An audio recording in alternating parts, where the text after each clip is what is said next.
Hey everybody, Varun here from Language Academy. Guys, welcome back to another video. In this video, we are going to look at 5 reasons why majority of the students do not get their scores in the listening module. If you avoid these 5 things and follow whatever I'll be telling you in the video, 100% you're going to boost your scores. And at the end of this video, I'll give you a practice plan which you can follow and which will surely help you boost your listening, writing and reading scores. So let's get into the video.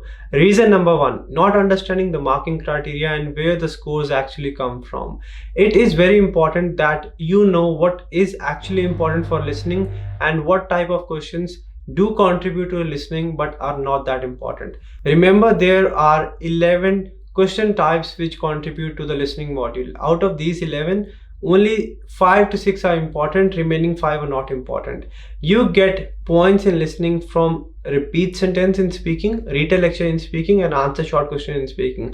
Along with these 3, there are 8 question types in listening module which will contribute towards the listening section. So out of these 11 question types, you have to focus on repeat sentence and read a lecture. You do not have to focus on answer short questions. In listening, you have to focus on summarize spoken text, listening blanks, write from dictation and highlight incorrect words. You do not need to worry about answer short questions, listening MCQ single answers, listening MCQ multiple answers, highlight correct summary or select missing words. If you focus on the questions which I have mentioned as important, you will be fine. Even if you do not attempt or do not focus or you go wrong with the questions I have told you are not important, you will definitely get your scores.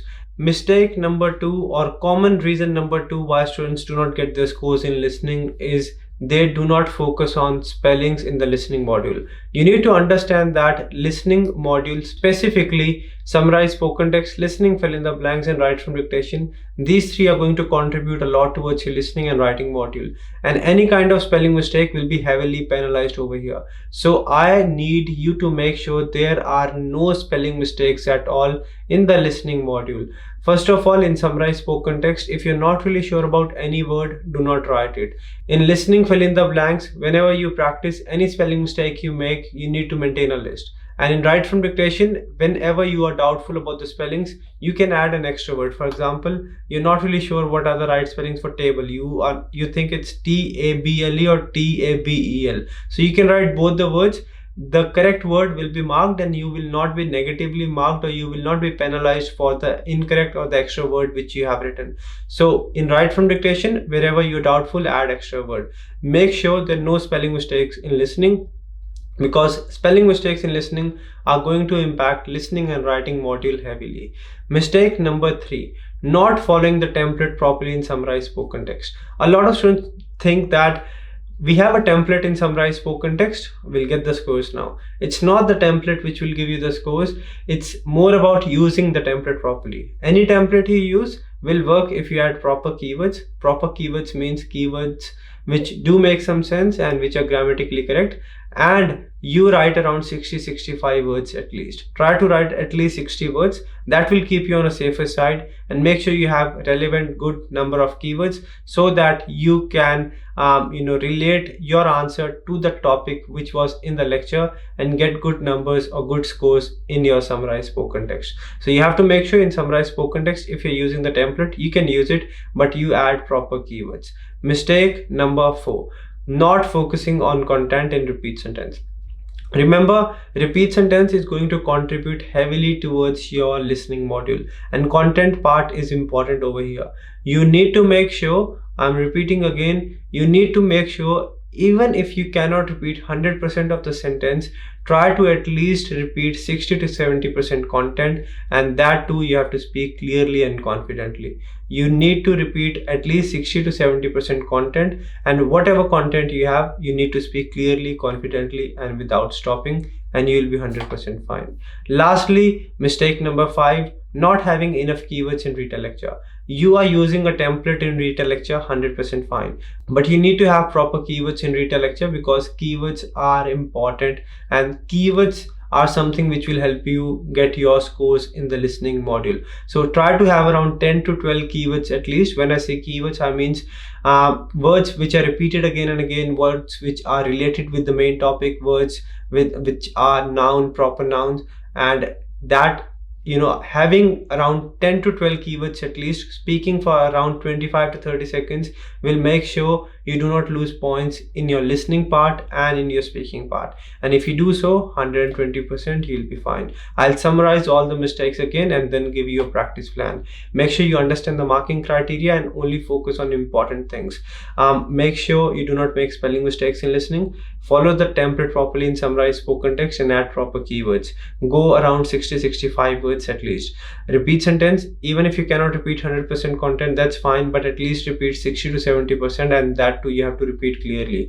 And last, read a lecture. You can use the template, speak around 25 to 30 seconds and have at least 10 to 12 good keywords which do make some sense, and you'll be 100% fine. Now let's have a look at practice plan for listening. Every day, 2 summarize spoken text, 10 fill in the blanks, 25 write from dictation. These 3 you have to practice from languageacademy.com.au. Any spelling mistake you make, you need to note it down. 5 highlight incorrect words, 25 to 30 repeat sentence, and 2 to 3 read a lecture. If you do so, you'll be fine. Questions, MCQ multiple, MCQ single, answer short questions are not important. I don't really want you to practice. Just do this and you will be 100% fine. To practice, you can just register on languageacademy.com.au, practice over there, or you can download PTE Exam practice app and practice over there as well.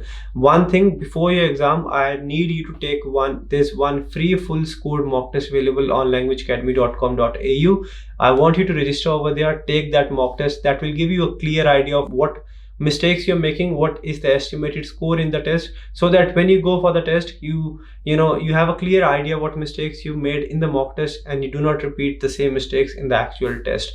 That is something which will really help you boost your scores and avoid the mistakes which you made in the mock test and get a higher score in the actual test. Also, before your exam, I want you to cover, there will be around 200 write from dictation prediction questions on the website. Make sure you cover all of those. There are very high chances you get something similar, something with similar spellings, or something exactly from there which will help you boost your scores in listening and writing. And if you follow these things, 100% you will get your scores. If you need any help, let me know in the comment section. I hope the video was helpful. We do have our branches in India, in Australia and Nepal. These are the locations and these are the contact numbers. We do provide training online as well. We have got students all over the world, and by God's grace, we are getting a lot of positive results. And if you need any help, just send us a message, contact us, and we will try our best to help you get your desired scores without wasting your time and money. At last, if the video was helpful, do like, share and subscribe. Share it with your friends as well. Whatever topic you want me to cover next, let me know in the comment section. And if you ever get your scores watching my videos, do let me know. That is something I work for, and that is something which will keep me going. Now go on languageacademy.com.au, register and start practicing. I have scored 73 in my PTE in only 10 days. I achieved my desired score just in 20 days. My desired score. Desired score. My desired score. Desired PTE score. Desired score. Desired score. Desired score. Desired score. मैं desired score language academy तो achieve किया है.